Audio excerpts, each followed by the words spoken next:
So I woke up this morning to the tragic news that Donald Trump was found alive. He's been missing in action for the last couple of days, and it got a whole lot of rumors circulating on the internet. People wondering why Donald Trump suddenly disappeared, because you got to admit, that's not like him at all. He's a guy who has to make himself the center of attention. He's always in the media. He's always front and center. And so the fact that he disappeared and everyone suddenly started acting weird caused a whole lot of people to raise questions. But he was seen. Here's some photos that was taken as he goes out to play golf. He's still not looking the best, but you'll never hear MAGA spin it that way. They will spin it that he's perfectly okay, that he's better than ever, that he's the first to wake up in the morning and last to go to bed. They say they're being completely transparent. But when I saw this clip of J.D. Vance, I said to myself, is this them being transparent, or is this J.D. bracing us for what he sees coming? Take a look. You're a heartbeat away from the presidency, and your boss is one of the oldest people to ever be sworn into office. You're one of the youngest people to ever be second in line. Are you ready to assume the role of commander-in-chief, and why should Americans trust you to lead the country? Well, I've gotten a lot of good on-the-job training over the last 200 days, but also say that the president is in incredibly good health. He's got incredible energy. And while most of the people who work around the president of the United States are younger than he is, I think that we find that he actually is the last person who goes to sleep. He's the last person making phone calls at night, and he's the first person who wakes up and the first person making phone calls in the morning. So yes, things can always happen. Yes, terrible tragedies happen, but I feel very confident the president of the United States is in good shape, is going to serve out the remainder of his term and do great things for the American people. And if, God forbid, there's a terrible tragedy, I can't think of better on-the-job training than what I've gotten over the last 200 days. Now, I'm sure his on-the-job training has included how to completely destroy and dismantle a democracy, how to completely shred a constitution. But you do have to say to yourself, just how far are they going to let this go? Just how much are they going to sweep under the rug? Because they've got their golden goose in Donald Trump. He's the one guy that can get stuff done for them. Let's face it, J.D. Vance, Stephen Miller, those guys do not have the personality to be the front man. So I'm of the belief that they're sitting here using this guy to get as much done and push as much through as they can before something was to happen to him. As he says, heaven forbid something happens. But I really believe they're preparing for the worst. And that clip right there of J.D. Vance, to me, kind of says it. Because, yeah, of course, he tries to spin it and bullshit that, oh, Trump's better than ever. He's healthy. He's the first to come in the morning, the last to leave at night. He's the greatest. But then, well, I've been getting on-the-job training. I'm prepared. If worst case scenario, I'm going to be there.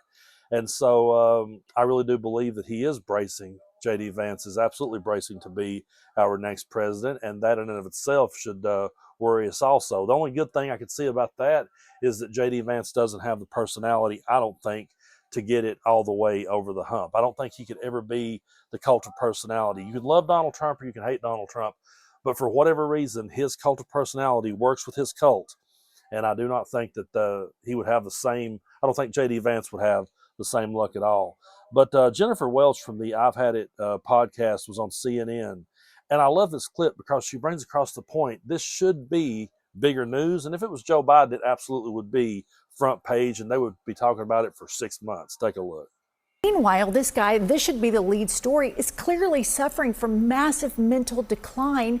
He is out of his mind with all of the show and tell procedures that go on in the Oval Office. 2 days ago, he gave 3 press conferences in a row. And if you don't think he has dementia, let's just discuss the time that when he was on the campaign trail that he tried to perform oral sex on a microphone. If Joe Biden did this, I hope this is what Democrats do next year. ER. If this is the Democratic strategy, congratulations, America. You've already reelected Republican majorities as far as the eye can see. Yeah, because Trump's approval is in the low 30s. It's in the low 30s right now. Coming up. For years, all they talked about was Joe Biden's health. As a matter of fact, they're still talking about it. They still think that we should be going back, investigating Joe Biden's health and what was going on while he was president. But meanwhile, they're not being straight up. They're not being clear with us.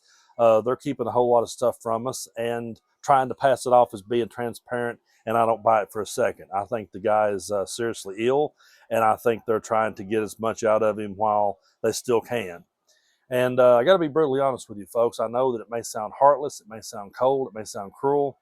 I'm sure people will use this to paint people like us as the worst people on earth, but pretty much everyone I know is looking forward to that obituary.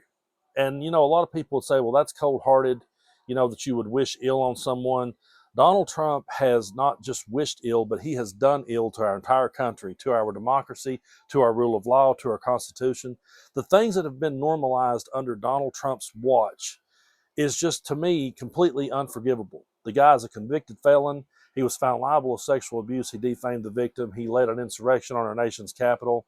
He is right now covering up one of the biggest scandals that ever was with Epstein. He sent one of his lawyers to talk with a child sex trafficker and ended up putting them in a cushy prison. The guy is just the absolute lowest of the low, and I have absolutely nothing for the dude. It's going to take years once he's gone to try to restore any amount of decency or any amount of rule of law or any amount of respect for anything, because he's done just such a terrible job at destroying every bit of that. And so it actually reminds me of something my uncle said years ago.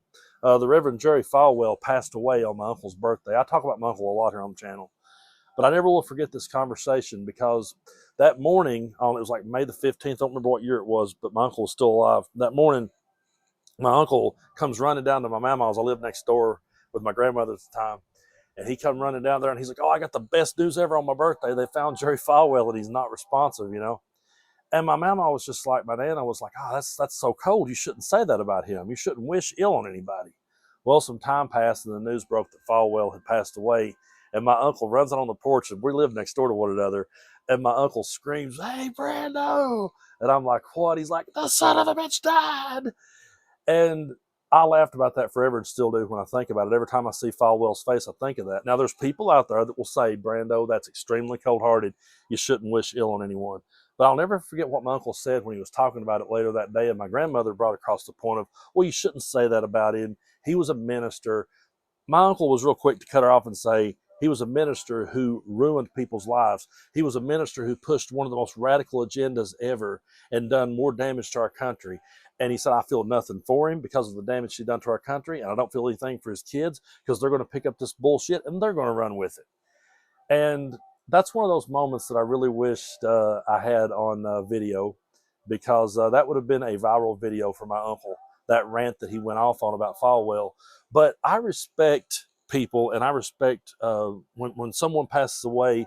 I don't like to get on here and flex and brag about it. You know, when Hulk Hogan passed away, there was all sorts of things I could have said about that one. I let that one go. Donald Trump's different to me. I have nothing for the dude. And, you know, my mom wouldn't mind me saying it. And my mom's one of the nicest, sweetest, most humble, meek person you could ever meet. She told me, "Make sure you wake me up no matter what hour it is. The minute that son of a bitch dies, wake me up. I want to know that he's no longer here and he's no longer a cancer on this world." And again, I know there's a lot of people that may think it's cold-hearted, but I just can't find myself having any sympathy for him, considering all the damage that he's done to this country. It's just, you know, I'm not the type of person that would get on here and roast someone um, on the day that they pass. That's not who I am.